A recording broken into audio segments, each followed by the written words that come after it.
একটা প্রশ্ন করি, যদি আজ তোমার জীবনের শেষ সুযোগ হতো, তুমি কি এখনকার মতোই জীবন কাটাতে চাইতে? বিজনেস শুরু করার ইচ্ছে তোমার বহুদিনের, কিন্তু ভয়ের সন্দেহ আর ব্যর্থতার চিন্তা তোমাকে থামিয়ে রেখেছে।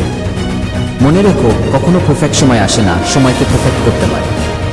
যে মানুষ আজ সফল, সে একদিন তোমার মতোই ভয় পেয়েছিল, কিন্তু একটুখানি সাহস, একটা ছোট পদক্ষেপ, সেটা তার জীবন বদলে দিয়েছে।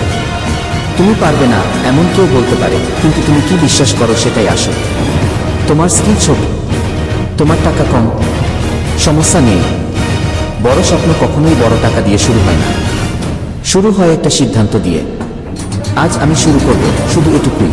একদিন তুমি পেছনে তাকিয়ে দেখবে, আজকের এই ছোট শুরু ছিল তোমার জীবনের সবচেয়ে বড় টার্নিং পয়েন্ট। তাই দেরি করো না। পৃথিবী অপেক্ষা করছে তোমার আইডিয়া, তোমার পরিশ্রম আর তোমার সাফল্যের জন্য। শুরু করো এখনই।